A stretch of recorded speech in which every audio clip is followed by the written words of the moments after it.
देना पड़ेगा। ये जो गुंडा वसूली और जो हफ्ता वसूली और अड्डे पे से जो वसूली चल रही है, ये क्या पश्चिम बंगाल की संस्कृति थी? लेकिन एसआईआर को क्या उन्होंने बड़ा मुद्दा नहीं बना लिया है पश्चिम बंगाल में? देखिए, हम बहुत स्पष्ट है इस मुद्दे पे कि जो यहाँ के लोग हैं उनको उनका हक मिलना चाहिए। पश्चिम बंगाल के लोगों का हक हम उनको देंगे। हम बाहर के बांग्लादेशियों का हक देने के लिए नहीं बैठे हैं।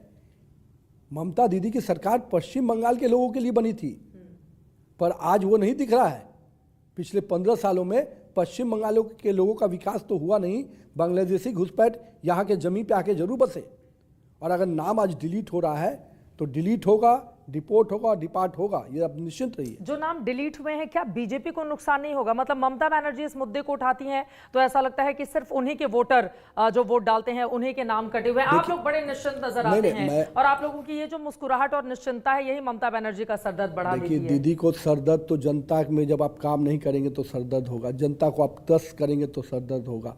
लेकिन एसआईआर तो बिहार में भी हुआ ना, वहां भी नाम कटे। जिनका माइग्रेशन हो गया है, जिनका डेथ हो गया है, निश्चित रूप से वो नाम कटने चाहिए। हम लोगों ने कहा है तो मचाया। जो वोट की चोरी का आरोप लगा के घूम रहे थे बिहार के सड़कों पर, जनता ने जवाब दिया ना उनको भी। कहीं नजर आए क्या उसके बाद वो शब्द का प्रयोग करते हुए नजर नहीं आए। आप निश्चिंत रहिए, 4 मई के बाद दीदी भी वो एसआईआर नहीं बोलेंगी। लेकिन अध्यक्ष जी, अब जरा ये बताइए, आप लोगों के सामने चुनौतियां बड़ी खड़ी हो गई हैं। हम सब ने देखा महिला आरक्षण बिल का क्या हुआ सदन के भीतर। उसके बाद विपक्षी दलों की ओर से जश्न मनाया गया कि हमने सरकार को घुटनों पर ला दिया है। देखिए मोदी सरकार की कितनी बड़ी हार करवा दी। देखिए, मुझे लगता है कि ये भाजपा को अंगणित में भले हराने का, उन्होंने इस देश के माता बहनों को हराने का काम किया, उनको पीछे ले जाने का काम किया। अगर हम सोचते हैं कि नारी वंदन अधिनियम के माध्यम से हम 2029 में ही महिलाओं को आरक्षण देकर उनका अधिकार, उनका हिस्सेदारी दे, इसमें वो पीछे क्यों है, ये बात का जवाब उन्होंने नहीं दे पाए। मैं ये मानता हूँ कि उनके सामने स्पष्ट रूप से महिला आरक्षण का मतलब होता है राबड़ी देवी, प्रियंका जी, डिम्पल यादव जी, ऐसे ऐसे लोग जो बड़े शागिर्द हो सकते हैं, बड़े नेताओं के परिवार के हो सकते हैं। लेकिन जो सामान्य महिलाएं हैं, जो राजनीति में संघर्ष कर राजनीति में एक मुखिया से लेकर एक जिला परिषद से लेकर जिस प्रकार से पंचायती राज व्यवस्था में बड़े पैमाने पर महिलाओं को जो आरक्षण मिला है, अब वो महिलाएं कहीं ना कहीं अपने अधिकार के साथ आगे आना चाहती, पंचायत से वो पार्लियामेंट तक जाना चाहती थी। लेकिन आज उस रथ को रोकने का काम किसी ने किया, तो ये कांग्रेस, टीएमसी और डीएमके के लोगों ने किया, एसपी के लोगों ने किया। वो लोग कह रहे परिसीमन की आड़ में आप लोग महिला आरक्षण मैं तो पूछता हूँ, बड़ा ये बात लगातार आ रहा है और कई बार डिबेट में, ये परिसीमन आयोग जो बना, इसकी जो बनने के जो मापदंड है, काम करने की जो कार्य प्रणाली होगी, ये किस समय बना? ये तो उन्हीं के सरकार में बना है। उन्होंने ही इसके कानून के सारे दायरे बनाए हैं, उसके सारी नियमें बनाई हैं। क्या अपने ही बनाए हुए कानून पे, अपने बनाए हुए समय पे, चीज़ों पे उनको भरोसा नहीं है? और उसी परिसीमन आयोग के सिफारिशों को वर्कआउट करके कार्यक्रमों को आपने पहले भी परिसीमन कराया है, उस समय तो आपको बेचैनी नहीं हुई। आज उसी परिसीमन आयोग को आप कह रहे कि रोकने का, क्यों रोकना? आपको ये लगता है कि आपको फिर से सत्ता मिलेगी तब आप परिसीमन आयोग पर के चीज़ों को मानेंगे? तो इसीलिए गृह मंत्री जी ने स्पष्ट रूप से सदन में कहा था कि 29 में भी वो प्रधानमंत्री की कुर्सी खाली नहीं है। ये निश्चिंत रहिए, वो इसमें मुगालते में है कि जब हम सत्ता में आएंगे तब परिसीमन कराएंगे। आप लोग इतने कॉन्फिडेंस से बोलते हैं ना कि 29 में भी नहीं है, 34 में भी नहीं है। अब बट ऑब्वियस है कि जब इस आत्मविश्वास को विपक्ष देखेगा तो उसको लगेगा कि कहां से आता है। वो लोग कह रहे हैं कि राजनीतिक नक्शा आप लोग बदल देना चाहते हैं परिसीमन के जरिए, और बीजेपी ऐसी व्यवस्था करना चाहती है कि भाई हमेशा हमारा ही प्रधानमंत्री दिल्ली की कुर्सी पर बैठा रहे। मैं आपको 2 उदाहरण देता हूँ। परिसीमन उनके समय में भी हुआ, उन्होंने भी कराया। हम परिसीमन अगर आसाम में हुआ तो जम्मू कश्मीर में हुआ, हम कहाँ चुनाव जीते? तो ये मेरा मानना है कि उनके राष्ट्रीय अध्यक्ष हो, ये राहुल गांधी जी का कुनबा हो, ये डिलिमिटेशन की आड़ में महिला आरक्षण रोकने का काम कर रहा था। महिलाओं को जो अधिकार 2029 में हम देना चाहते थे, उसको लंबे समय तक आगे ले जाने का प्रयास किया। लेकिन मैं आपको स्पष्ट कहता हूँ, मैं युवा भारतीय जनता पार्टी का अध्यक्ष भी हूँ, और हमारे नेता माननीय प्रधानमंत्री नरेंद्र मोदी जी ने जब जब जो संकल्प किया है उसको पूरा किया है। चाहे वो आप इतिहास देख लीजिए, पिछले 12 वर्षों में हम लोगों ने जितने कमिटमेंट किए जनता के साथ, उन कमिटमेंट को पूरा किया है। नारी वंदन अधिनियम भी हम पूरी तरह से महिलाओं को उसका जो आरक्षण का विषय है उनको निश्चित रूप से दिलाएंगे। उसके बंगाल आरक्षण में मुद्दा बनेगा ये महिलाओं मुद्दा, का। अरे आप लोग हर जगह उठा रहे हैं आप। जिस राज्य का मुख्यमंत्री महिला हो वो महिलाओं के हिस्सेदारी के लिए वकालत नहीं कर सका, वो उसके विरोध में खड़ा हो गया। केवल नरेंद्र मोदी के विरोध की राजनीति से ये ऊपर नहीं उठ पा रहे हैं। कुछ अच्छे चीजों में साथ देते तो जनता भी आपके साथ खड़ी हो जाती। तो अब ये ठंडे बस्ते में चला गया ना। अब महिलाएं 2034 में ही लोकसभा में 33% हिस्सेदारी प्राप्त कर पाएंगी या कोई बीच का रास्ता निकालेगी बीजेपी? राजनीति में कभी कोई असंभव और कोई अंत नहीं होता है। देखिए, हम लोग आने वाले समय में भी इसके लिए हमेशा प्रयास रहे, लेकिन हमारी मंशा स्पष्ट है और उनकी भी मंशा स्पष्ट हो गई, ये तो निश्चित रूप से ये सामने आ गया। दूसरी तरफ अखिलेश यादव की ओर से भी बहुत निशाना साधा जा रहा है आप लोगों के ऊपर। कह रहे हैं युवा अध्यक्ष बना लें या फिर यहां पर महिला आरक्षण बिल के जरिए लोगों को भ्रमित करने का काम करें, लेकिन पीडीए तो हमारे साथ जुड़ा हुआ है। देखिए, हम लोगों ने हर गरीब के घर तक योजना को, अन्न योजना से लेकर आयुष्मान से लेकर प्रधानमंत्री आवास योजना तक, हमने गरीब के चेहरा देखकर, उसके जात और धर्म को देखकर काम नहीं किया है। तो ये जो हमेशा बांटो और राज करो की राजनीति लंबे समय तक मुलायम से लेकर लालू तक किए, वो राजनीति अब इतर हो गई। अब उत्तर प्रदेश विकास के साथ जा रहा है, वो विकास जिसमें हर व्यक्ति की भागीदारी है, हर व्यक्ति के घर की खुशहाली है। और ये जो पीडीए और ये जो भी शब्दों का प्रयोग कर रहे हैं, ये खेल भी उनका एक बार, कभी कहते हैं ना, काट का हरिया एक बार चढ़ता है, हर दिन नहीं चढ़ता है। वो खेल उन्होंने बहुत उत्तर प्रदेश को बांटने का काम किया बहुत बार। इस बार ये खेल अब नहीं चलने वाला है। बंगाल के बाद सबसे बड़ी लड़ाई आपकी यूपी की ही होने वाली है। दिल्ली वाला रास्ता उत्तर प्रदेश से ही होकर आता है, इसलिए बहुत ताकत लगानी होगी वहां पर। मैंने तो प्रधानमंत्री जी ने भी पहले कहा कि गंगा नदी अब बह के निकल रही है। अब बंगाल से टीएमसी को बंगाल की खाड़ी में समाप्त होते ही निश्चित रहिए उत्तर प्रदेश भी गंगा जमुना की तहजीब वाला राज्य है। निश्चित रूप से वहां भी कमल ही खिलेगा, कहीं कोई अतिशयोक्ति नहीं। आपको लग रहा है कि हैट्रिक लगाएगी उत्तर प्रदेश में भी बीजेपी? निश्चित रूप से उसके लिए भी पूरी तैयारी है। यहां से चुनावी दौर खत्म होने के बाद फिर मतलब अगले महीने से ही लग जाना है। मैं आपको एक चीज हमेशा बताऊंगा, बीजेपी का कार्यकर्ता फुल टाइम पॉलिटिक्स करता है। हम 24/7 काम करते हैं। हम चुनाव के लिए पार्ट टाइम पॉलिटिशियन नहीं है कि चुनाव आता है तो राज्य की चिंता, राज्य के बारे में भाषण देना। हम फुल टाइम पॉलिटिशियन हैं, हमारी कार्यकर्ता भी फुल टाइम वर्कर है। तो इसलिए हमारी निश्चिंतता इसीलिए रहती है क्योंकि हम अपने राज्य के, अपने लोगों के साथ जुड़े हुए हैं और उसके साथ हम आगे बढ़ते हैं। अब मैं आ जाती हूं उस इमोशंस पर। बहुत कम लोग इस बात को जानते हैं और चूंकि राष्ट्रीय अध्यक्ष बनने के बाद, वो भी दुनिया की सबसे बड़ी राजनीतिक पार्टी की, आपका ये पहला इंटरव्यू हो रहा है, तो हमारे दर्शक आपसे जानना चाहते हैं कि पहली बार नितिन नवीन को जानकारी कब मिली कि वो बीजेपी के राष्ट्रीय अध्यक्ष बनने जा रहे हैं? देखिए, पार्टी का अपना स्ट्रक्चर है। पार्टी अपने वरिष्ठ सब लोगों के साथ आपस में चर्चा करती है। उस दिन 14 दिसंबर को मेरे क्षेत्र का कार्यकर्ताओं का अभिनंदन का कार्यक्रम था और चुनाव के बाद हम अपने कार्यकर्ताओं के पूरा माहौल कार्यकर्ताओं के साथ उत्सव मनाने का था। उस उत्सव के वातावरण में मुझे संदेश मिलता है तो स्वाभाविक रूप से 14 दिसंबर को ही, जिस दिन आपका कार्यकारी अध्यक्ष के तौर पर ऐलान होता है, सुबह तक आपको पता नहीं थी ये बात? इस बात है, पार्टी के नेता अपने तरीके से विचार करते हैं, सब चीज़ों की चर्चा करते हैं और जब चर्चा कंप्लीट होती है, जब निर्णय की प्रक्रिया पूरी होती है, तभी उसका संदेश दिया जाता है। आपको कब पता चला? आज तो बता दीजिए, सबको ये जानकारी चाहिए कि नितिन नवीन जी को कब पता चला कि वो इतनी बड़ी पार्टी के राष्ट्रीय अध्यक्ष बनने जा रहे हैं? आपके सामने जो कहा वो बात सही है। 14 दिसंबर को ही दिन को 2 बज रहे थे, जब मैं कार्यक्रम में खुद शिरकत कर रहा था, उसी समय मुझे संदेश आया। ये क्या बिल्कुल सच बात है कि कार्यकारी अध्यक्ष बनने की जानकारी आपको 14 तारीख को ही मिली? उसके पहले बिल्कुल अंदाजा नहीं था? चित्रा जी, इतना तो जरूर विश्वास कीजिए कि मैं आपके सामने अगर ऑन एयर बोल रहा हूँ तो 100% ये बात। देखिए, हम लोग स्वाभाविक रूप से पार्टी के निर्णय होते हैं और हम लोग को निर्णय, या किसी भी तरह से जो निर्णय अवगत कराने के समय होते हैं, कोई उसके पहले रिहर्सल होता है या उसके पहले अब चुनाव कोई होता तो होता भाई कि टिकट मिलने वाला है, नहीं मिलने वाला है। ये तो राष्ट्रीय अध्यक्ष की अपनी चर्चाएं राष्ट्रीय स्तर पे होती है। और मेरा ये मानना है कि मेरे लिए तो वो दिन अलग था, मैं तो उत्सव के वातावरण में। फोन किसका आया था दिल्ली से और क्या कहा गया? क्योंकि देखिए अभी आज आप जो बोलने वाले हैं ये हर अखबार की सुर्खियां बनेंगी, न जाने कितने न्यूज़ चैनल के हेडलाइन बनेंगे, तो पहला फ़ोन किसने घुमाया था आपके लिए? देखिए, हमारे सर्वोच्च नेता माननीय प्रधानमंत्री जी हैं, माननीय राष्ट्रीय अध्यक्ष जी हैं, माननीय गृह मंत्री जी हैं। ऑब्वियसली इन नेताओं का ही संदेश हमको आएगा।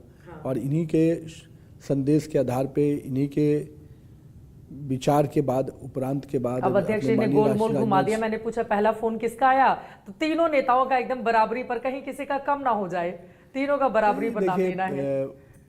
ऑब्वियस बात है, पहला संदेश तो प्रधानमंत्री जी का ही आता है। प्रधानमंत्री जी ने आपको फोन किया, आपको बधाई दी? देखिए, ऑब्वियसली उन्होंने कई चीज़ों को उन्होंने काम करते देखा है और कई कार्यकर्ताओं को देखा है। राष्ट्रीय अध्यक्ष जी हमारे नड्डा जी के साथ लंबे समय तक हम लोगों ने काम किया है। तो मेरा मानना है कि, और गृह मंत्री जी ने मुझे चुनाव के लिए कई बार कई राज्यों में काम दिया है। माननीय राष्ट्रीय अध्यक्ष पूर्व के अपने राजनाथ जी, मुझे राजनीति में शुरुआत के समय में उन्होंने काफ़ी देखा है। तो मैं मानता हूं कि इन नेताओं के विचार विमर्श के बाद जो निकला होगा, ऑब्वियसली उसी का जानकारी। संगठन और सरकार दोनों में आपकी महत्वपूर्ण भूमिका रही है और आपके एज ग्रुप में यकीनन आप ही उसमें उस फ्रेम में सबसे फिट बैठ रहे थे, जिसको दोनों का ही शानदार अनुभव रहा हो। तो पीएम ने फोन घुमाया, फिर आपको किस रूप में बधाई दी? क्योंकि मंच पर उन्होंने जो कुछ आपको कहा, उनकी बॉडी लैंग्वेज, जब आप थोड़े संकोचवश पीछे पीछे चल रहे थे, उस सवाल पे मैं आऊंगी, लेकिन पीएम ने जब फोन घुमाकर आपको कहा कि आप अब पार्टी का दायित्व संभालिए, क्या शब्द थे? देखिए, एक जिम्मेवारी होती है, एक ऐसा विषय होता है जो कहीं ना कहीं हमारी नेतृत्वकर्ता की हमसे जो अपेक्षाएं हैं। प्रधानमंत्री जी का जो पहला ट्वीट था, मैं मानता हूं कि वो काफ़ी है मुझे, मेरे बारे में उनके असेसमेंट को लेकर और भविष्य में मेरे से जो उनको उम्मीद है, उस रोड मैप पर क्या उनकी उम्मीद है, वो दोनों चीज़ें उस पहले संदेश में था। मैं मानता हूं कि लोगों के बीच में जो वो संदेश उन्होंने दिया भी, वही संदेश मेरे लिए सबसे महत्वपूर्ण है। पीएम मोदी खुद ही कहते हैं कि नितिन नवीन जी अब हमारे बॉस हैं और वो लाखों करोड़ों कार्यकर्ताओं के बॉस होंगे। तो वो तस्वीरें भी हमने देखी थी और खूब उस पर हमने देखा, सोशल मीडिया पर भी खूब वो तस्वीरें चली थी कि बीजेपी के नए बॉस, ये कहते हुए हमने कार्यक्रम बनाया था। अब बीजेपी के आप ये जो नए नवेले 45-46 साल के नए बॉस हैं, सारे मुख्यमंत्रियों को फोन लगा के भी पूछते होंगे, क्योंकि 16 राज्यों में तो आपके सीएम हैं, कामकाज कैसा चल रहा है, मुझे रिपोर्ट कार्ड भेजता रहा करो। किसी को डांट भी पड़ती है अध्यक्ष जी से कि यहाँ पर काम खराब कर दिया, यहाँ पर अच्छा किया? तो मैं हमेशा मानता हूं कि अच्छे शब्दों में भी कड़े संदेश भेजे जाते हैं। अच्छा। तो मैं मानता हूं कि हमारे मुख्यमंत्री जी सब सक्षम हैं, काम भी कर रहे हैं, हमारे प्रदेश अध्यक्ष लोग, लेकिन उनके साथ डे टू डे की वर्किंग में मॉनिटरिंग करना, एक टीम स्पिरिट में काम करना। और मैं हमेशा मानता हूं कोई व्यक्ति कभी बड़ा नहीं होता, उसकी टीम हमेशा बड़ी होती है।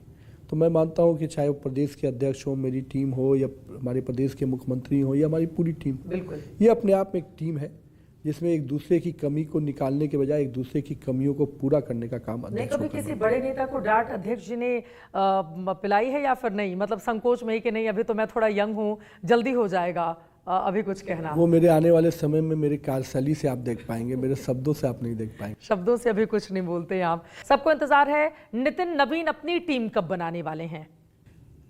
ऑलरेडी कई राज्यों में मेरे दौरे हुए हैं, 5 चुनावी राज्यों के काम भी अलग थे और इसके अलावा भी संगठन के दृष्टि से कई राज्यों में जाना आना हुआ है।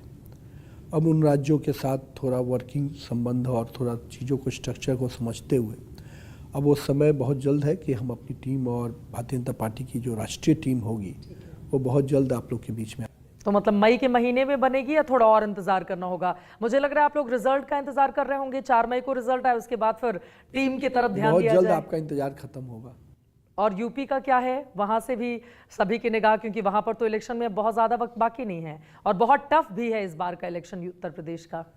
आपके शब्दों में टफ है, हमारे शब्दों में ये है कि हम पूरी आश्वस्त होकर जनता के बीच में हैं, क्योंकि जनता के साथ हम रहे हैं और हमारे लिए तो चुनाव एक उत्सव होता है, लोकतंत्र का महापर्व होता है। अखिलेश जी ने पूरी ताकत झोंक रखी है, अपनी टीम बना ली है युवाओं की। सोशल मीडिया देखिए वो किस तरह से छोटी छोटी बातों पर आप लोगों पर हमला करते रहते हैं। आप लोगों को डर नहीं है अखिलेश यादव से?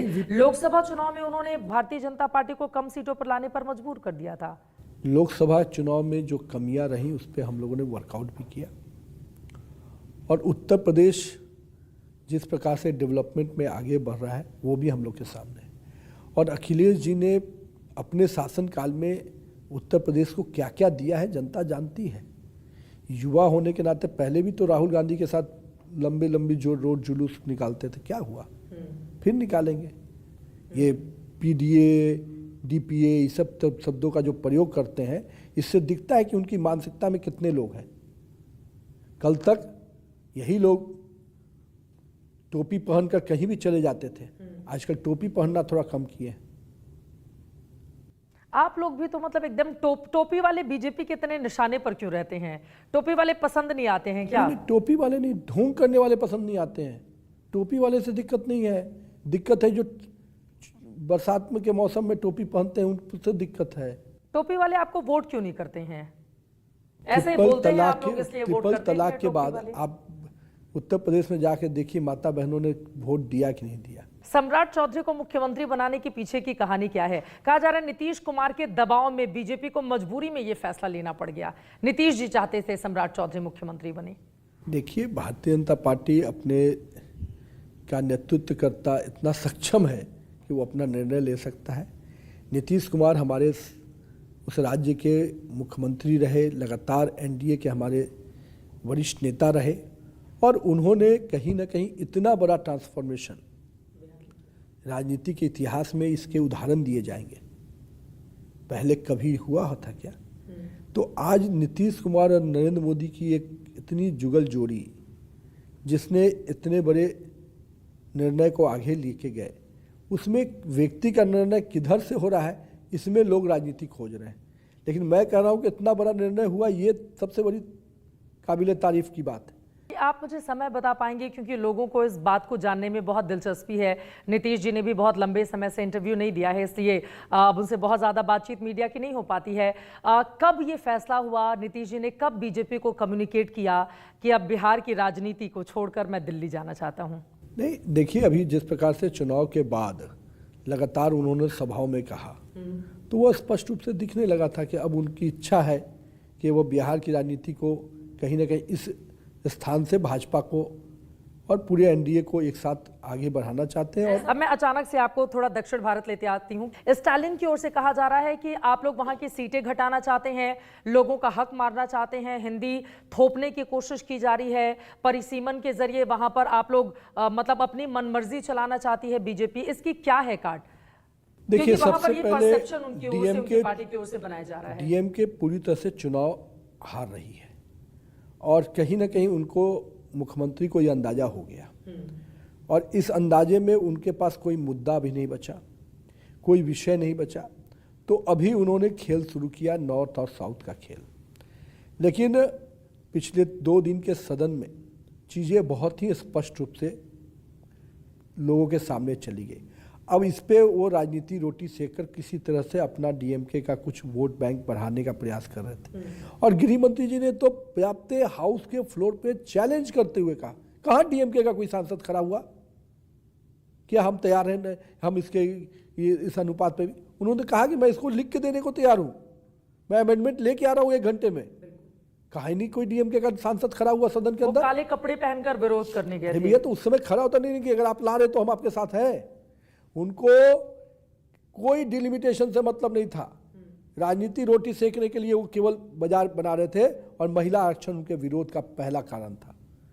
ठीक है, अब करोड़ों लोग इस समय आपको देख रहे हैं और उसमें ज्यादातर आबादी युवाओं की है। अब वो जानना चाहते हैं कि बड़ी कुर्सी पर बैठने के लिए हमारे अंदर क्या योग्यता होनी चाहिए? नितिन नवीन के भीतर वो क्या है कि इतनी बड़ी कुर्सी पर बैठकर प्रधानमंत्री जिनको बॉस बोलते होंगे? तो ये बताइए, दर्शकों को क्या मंत्र देना चाहेंगे, खास तौर से जो युवा वर्ग इस समय आपको सुन रहा है? मैं यूथ के लिए हमेशा कहता हूँ कि राजनीतिक जीवन एक क्रिकेट का पिच है। इस पे समय जब आप बिताइएगा तो निश्चित रूप से इसके प्लस माइनस सब कुछ आपको समझ, पिच का नेचर समझ में आने लगेगा। और अगर समय बिता के खेलिएगा तो अच्छे बल्लेबाज के रूप में आप उभरिएगा। तो मैं ये मानता हूँ कि क्रिकेट के राजनीति के पिच पे भी हमारे यूथ को समय बिताना चाहिए, अपने स्टेमिना का टेस्ट करना चाहिए। राजनीति 100 मीटर रेस नहीं है जिसमें स्पीड का टेस्ट होगा। अगर लंबा चलना है तो निश्चित रूप से समय बिताकर कंसिस्टेंसी के साथ हर पल हर समय कुछ सीखने की भावना के साथ आगे बढ़ना चाहिए। बहुत धन्यवाद आपका एबीपी न्यूज से जुड़ने के लिए और इस पहले बेहद शानदार इंटरव्यू के लिए। हर एक सवाल का आपकी ओर से बेबाकी से जवाब दिया गया। भारतीय जनता पार्टी का गठन 1980 में किया गया था, आपका जन्म भी 23 मई 1980 को होता है और जरा सोचिए राजनीति में आपकी एंट्री होती है 2006 में और इन 20 सालों में जीवन कितना परिवर्तित हो गया है और 45-46 साल के नितिन नवीन अब बड़े बड़ों को मार्गदर्शन कर रहे हैं। लेकिन अभी चुनौती बड़ी है, पश्चिम बंगाल में आपकी सियासत किस करवट बैठेगी? क्या पहली बार भारतीय जनता पार्टी यहां पर अपना कमल इस सत्ता के लिए खिला पाती है? उत्तर प्रदेश की राजनीति में क्या स्थिति बनी रहेगी? हर एक जानकारी आप तक पहुंचाते रहेंगे। बहुत धन्यवाद अध्यक्ष जी हमारे साथ इस इंटरव्यू के लिए। देश और दुनिया की तमाम खबरों के लिए आप देखते रहिए एबीपी न्यूज।